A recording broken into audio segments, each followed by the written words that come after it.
It's New Brew Thursday! Woo! And it's finally December.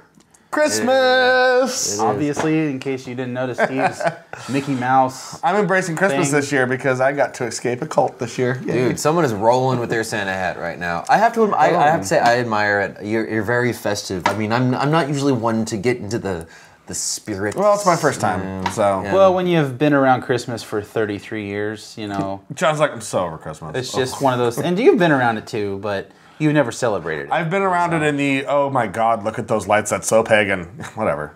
Yeah. But we're not going to get into that. No, it's fun, it's awesome. And but so, in celebration of the holidays and Steve's newfound glory.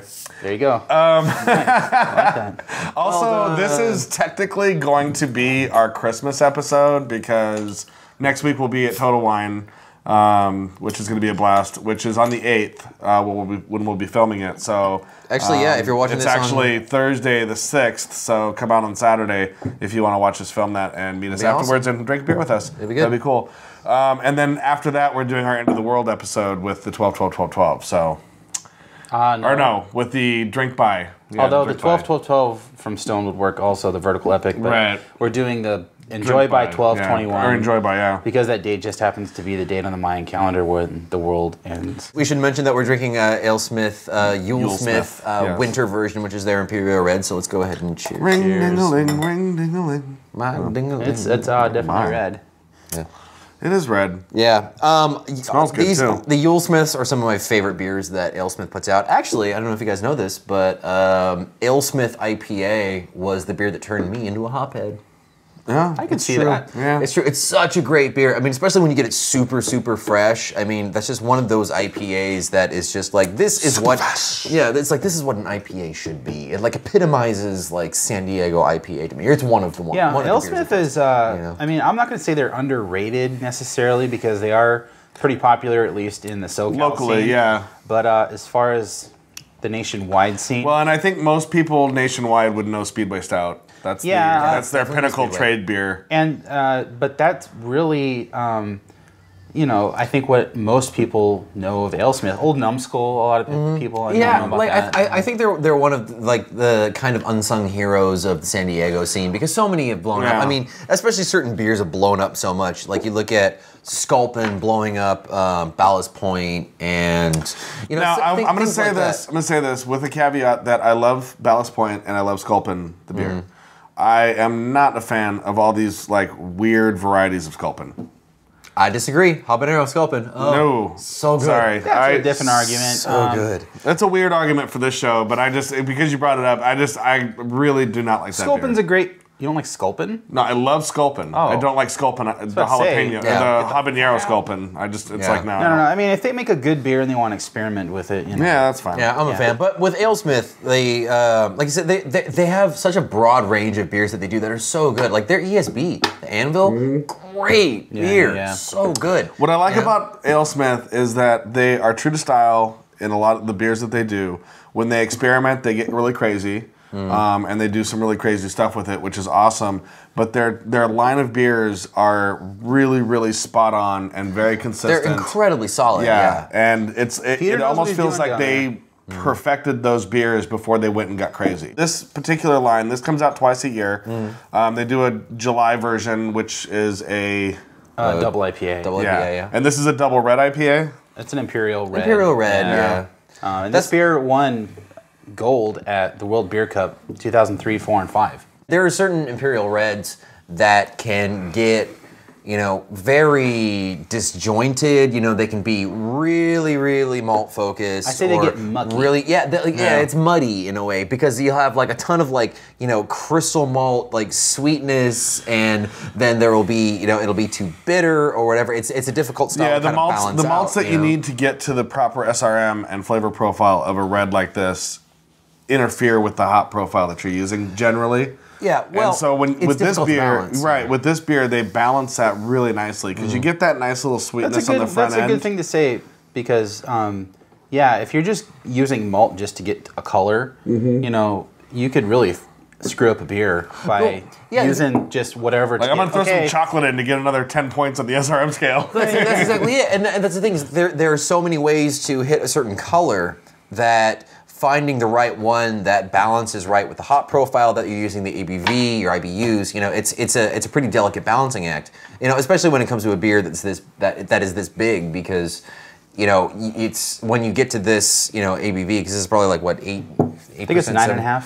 8.5. 8.5. Yeah. Okay. I mean, when you start getting to that realm, it's really easy to go too overboard with your bittering hops or. Well, and that's another thing is for an 8.5% beer, it drinks very sessionable. Yeah, you don't get very. the I mean, alcohol it's at all, got. You for can sure. definitely tell it's a double. You know, it's got a big malt character, a big hop character, especially. It's a San Diego brewery. You know, Right. I mean, it just makes sense. But yeah, you could easily knock back. But none of it overpowers anything. Like Yeah. the malts aren't overpowering the hops aren't overpowering the malts. Nothing is fighting for control. Everything works really well together. The balance is perfect on this. I think the aroma on this is phenomenal. Yeah. And nice little bitterness on the back end really sets this beer off for me, and it cleans it up. It like, because that's another thing with ambers and reds for me. It's like you start to get into that line of where it's going to be a little bit more sticky on the mouthfeel. It's going to be a little more residue when you're drinking it. But the hop bill on this really cleans up the finish at the end on this. It's got that piney aroma, you know, very. The hops on this are very just dank pine. I mean, which is perfect for, you know, I love hoppy red beers that have that dank pine hop profile, because I think that's such a perfect marriage. I think now's a good time for us to go off to a Master Pairings where, Matt, I think you're going to go and smoke a couple of cigars with Bill. And or one.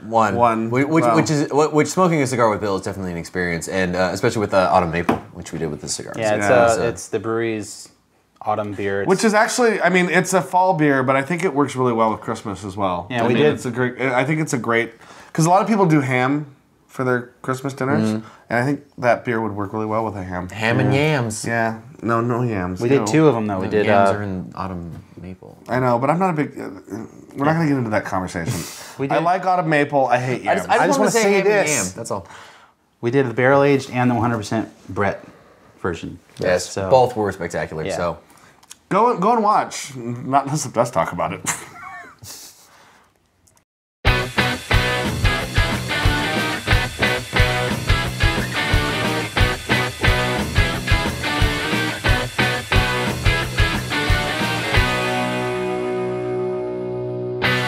Hey everyone, welcome to another Master Pairings with me, your host, Bill Sysak. I have Matt Becker here today. Yes, we're, as you may have noticed from the ashtray, we're going to be doing beer and cigars today. always something I look forward to. Yeah, it's a fun time.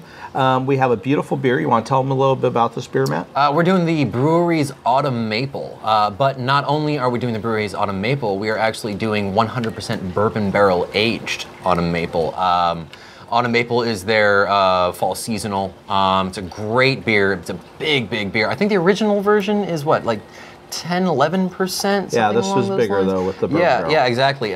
So that's widely available. This version is actually aged in the bourbon barrel. Gives a little bit more alcohol, but it also gives those wonderful barrel notes, things like that. And so kind of kicks the ABV up. This one's going to be 13%. So. And it's a Belgian-style brown. Does it have any adjuncts in it? Other than yams actually is the big one. Usually you hear about people doing pumpkin beers for fall, but this one is actually a yam beer, which is pretty unusual. But it's kind of cool because, you know, every year around this time of year, you see them, you know, roasting up all of these yams and, you know, adding to the mash, and you know, it's a very cool thing to watch, and a very delicious beer that comes out of that process. So I am very much looking forward to this. What do we got? You have quite the collection of cigars going on I here. have don't you, a Bill? couple of humidors floating around. Absolutely. I'm just kind of, that's the fun of doing these pairings, is looking. Is that wrapped in tin foil?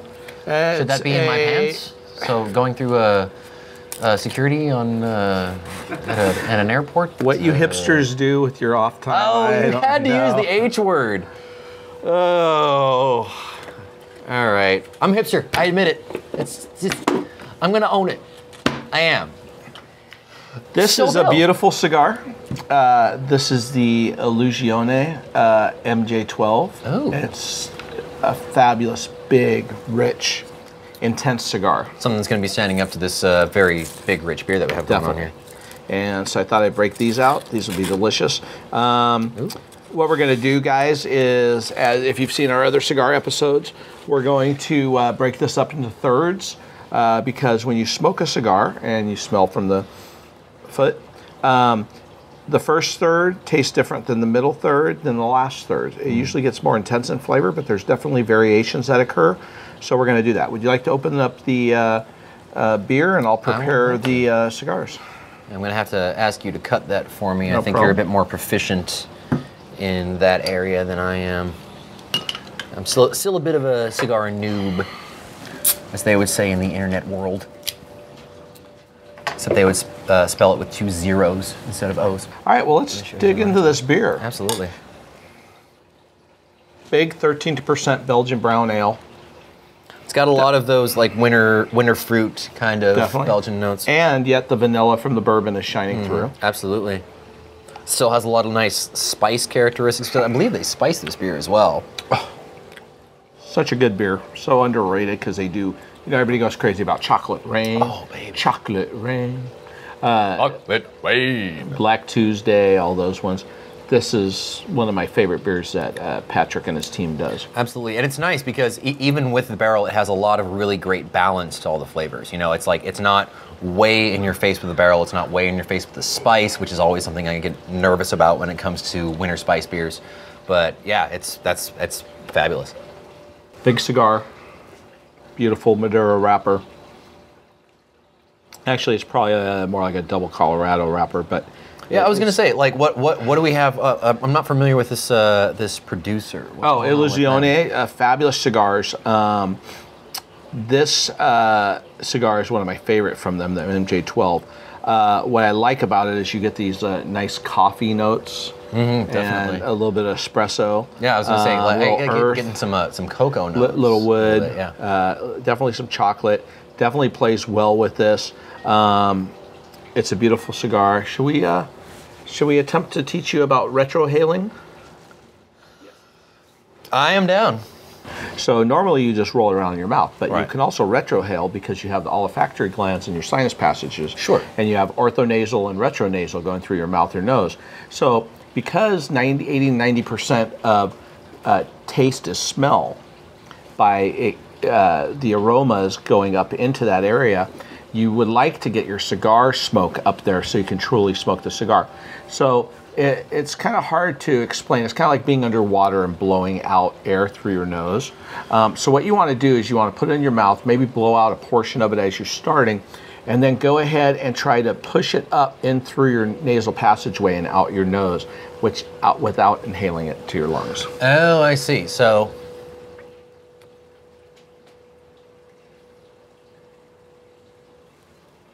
Very good.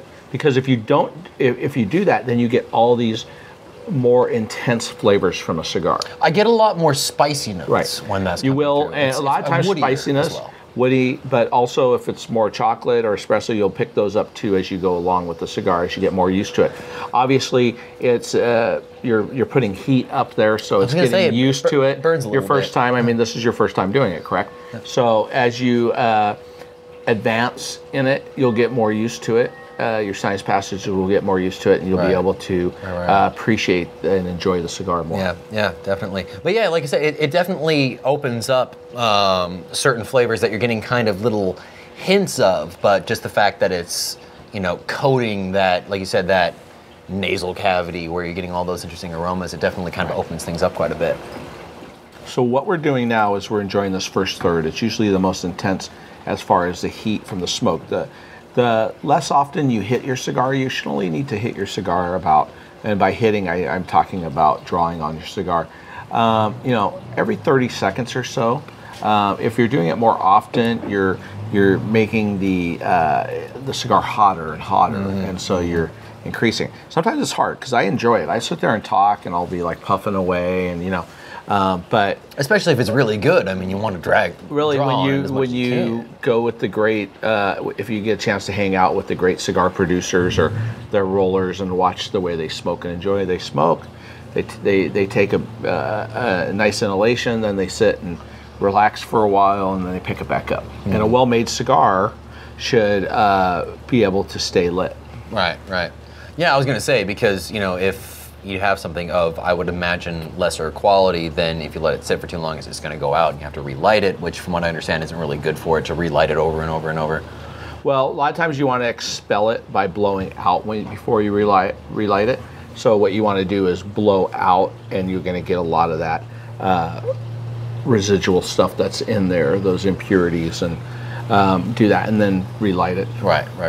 We're going to step away for a minute and come back when we're in our middle third, so you guys can see how we're enjoying it then. So cheers, everyone. Hey everybody, welcome back. We're getting now into the middle third, and I'm starting to pick up more intense flavors. I'm getting some, originally I was getting a little tea-like characteristics, leather, wood, a little bit of coffee, but now I'm getting more coffee and more intense flavors. I'm getting more coffee. I'm definitely getting more leather, for sure. Yeah. It definitely has more of that like earthy kind of tanned quality. MJ12, interesting story. Historically, a lot of cigars actually are named after Spanish names or different things like that, traditional. MJ12 is called the Majestic 12.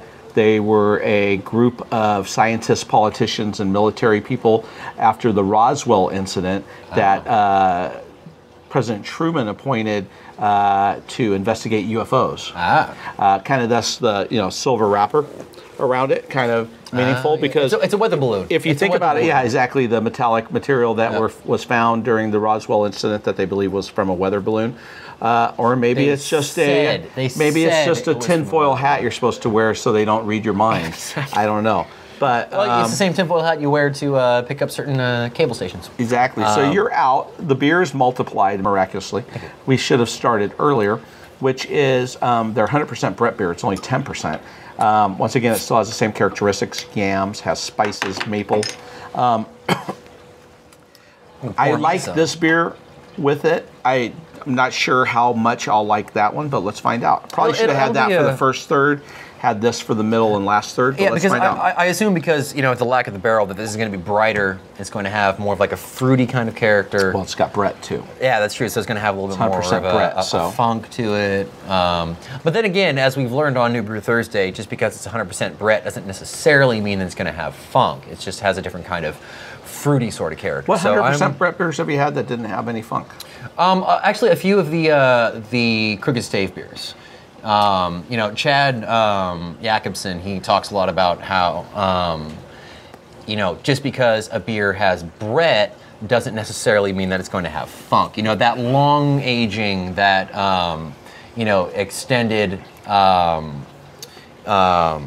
extended Brett aging has a lot to do with the funk that you get, but necessarily, it doesn't necessarily create funk when you do it as a primary. But it depends a lot on the strain that you're using. Even with Chad's beers, when you have them young, though, you're still going to pick up that blue cheese notes, which is it's kind of slightly sick, even though it might not finish out that way. It's early on, and so you're still getting that Brett note. So I still always think of a little funk. Yeah, but I mean, as opposed to having something like an aged Orval or something like that, where you get a lot more of those cheesy notes that are a lot more going to the horse blanket. Yeah, exactly. It's not quite to that level, but which is one reason that I'm curious to see how this is going to be working out here. So there's a little dash for you, sir.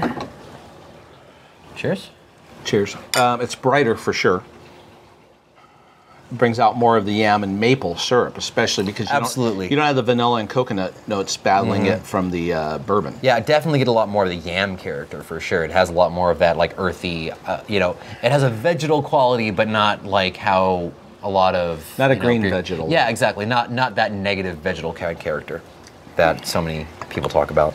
It's nice. It's cleaner. It's a little sweeter. Has this bright characteristic. Shows off the cigar, allows the cigar to really shine. Doesn't hide the beer necessarily, but the cigar, I think, takes the forefront with this beer. I would agree. It definitely accentuates some of that spice character, almost that like nutmeg kind of, that darker, like more winter spice kind of character. Right. But the cigar definitely, is a bit more present, when you put the two together. Right. There's also a kind of nuttiness that I'm getting off of it, like a kind of almond character. Oh yeah, you can definitely get the nuttiness too. I mean, it's got The middle third is a lot of times my favorite part of the cigar because you still get a lot of the flavors from the first third, and then you start to see kind of behind the curtain what's going to happen in the last third. It definitely blossoms quite a bit, yeah. So the middle third's beautiful, guys. I highly recommend this cigar if you can find it. It's the Illusione MJ12. We're going to cut away for a minute, and we're going to come back with that last third and wrap this up. We're in that final third now. Really intense flavors, chocolate and coffee. It goes great with. I went with the 100% barrel age. I've gone great back with myself. the vanilla and coconut. You said you were getting some other characteristics. I was definitely getting a little bit more of that like nutty, almost toasted almond. Yeah, I think the yam character really shows that off and helps to do it. The Illusiones are great. I highly recommend them. Like I said before, in the past pairings, 30 years ago, they laugh at us for pairing beer with cigars, but beers, once again, prove how versatile they are, that they can pair with all kinds of cigars and food. Especially before, I mean, you know, the common knowledge was, you know, port or, you know, cognac or Armagnac or whatever, but I mean, I love how you're definitely a proponent of using, you know, beers, especially these, you know, bare fully flavored beers with a fully flavored cigar like this. It's a wonderful Yeah, thing. and you It can really go is. very light beers with lighter cigars, as we'll do as we've done in previous pairings and we'll do in future pairings. But if you can, get out there, find yourself an Illusione. It doesn't have to be the MJ12, but if you can get it, I highly recommend it. A lot of great cigars. Especially if you're a sci-fi nerd or a UFO nerd. It's a great reference, you know, MJ12. Bruery's doing great stuff. Tyler, Patrick, as always, amazing beers. But the cigars are great, the beer's great, and thanks for coming out, Matt. Absolutely. Always love to be here. Cheers. Everybody, I hope you enjoyed this pairing. I'd like for you to hear back from you if you've tried it yourself, and hope you watch again. Cheers, everyone. Cheers. And we're back. And I'm wearing a Christmas hat because it's Christmas. We have fully adjusted his ears. We've adjusted the ear. I went to Disneyland today and I bought this at Disneyland. It was fun. And so it's Mickey Disney. It's very difficult to have the ears properly adjusted. Well, they and flop. They flop a lot. And the fluff ball, it's a complicated mechanism. And even though this is an adult hat, I have a large head. In more ways than one. Take note, guys. By that I mean ego. Anyway, like I said, this is sort of our pre-Christmas show. I'm gonna wear the hat for the next 3 episodes. You can just deal with it. We already knew that. At Total Wine too. It's gonna be awesome. Definitely. I'm gonna be like, what's up? Yeah, exactly. Maybe I'll wear a sexy Santa suit at Total Wine. No, don't. No? Don't do All right. that. We will lose sponsorship. They'll be like, please leave our store We're immediately. not giving you money. Anyway, Get a so like we said, December 8th, which is going to be 2 days from this show. From today, yes. Yeah, so come out and visit us, the Huntington Beach Total Wine and more. We'll be with Taylor, he's the SoCal beer buyer guy. Nice. And one of the other people that works there, I can't remember her name, I'm sorry. We'll be doing the show with them. Third episode in a row. I know. We're really sorry. And I look She it up. is going to be awesome, Right. though. I always look it up and I always forget. Anyway, so we're doing that. We have our anniversary party coming up, which is going to be spectacular. We have and a date for it amazing. now. Yeah, so January 19th. It's going to be an amazing time. Please go and RSVP on the Facebook site. Yeah, we already got like 80 people. Right. So we you just. might. It's looking to be epic. At this point, It's you're going to looking want to be show up epic. early if you want a glass, because the glasses are going to run out. So a very, very Merry Christmas from all of us at New Brew Thursday. Yes. Cheers to Alesmith for making delicious beer.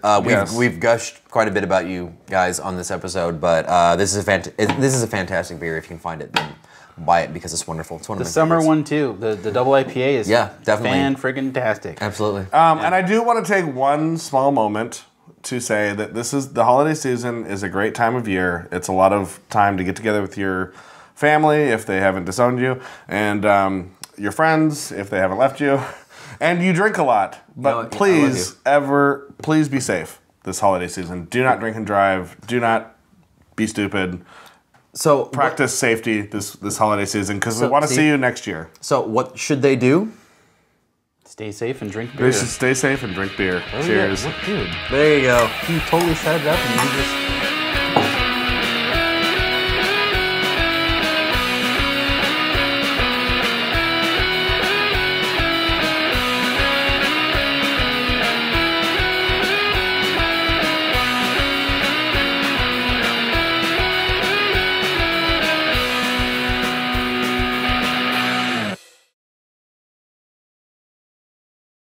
You don't watch that new comedy, do you? That does not narrow it down much. The nerdy one? That also does not narrow it down much. Well, there's a very nerdy one. It's called... That does not narrow it down. Wow. It's like the ultimate in nerdism. Oh, are you talking about Big Bang Theory? Yes. I've seen it a couple of times, and it's... I enjoy it, but I also look at that show, and every once in a while, it's like, we are nerds. This is what nerds are like. Nerds. It's celebrating the downtrodden. I'm all for that. Celebrating the downtrodden. That sounds like the name of a Fugazi album. Obviously, it really does. Hipster. Did we say that earlier? Okay, just checking. No, that's not hipster. That's cool. John disagrees with that being a hipsterism. Hipsters can do cool things too, John. Not everything a hipster does is inane, otherwise they wouldn't be around.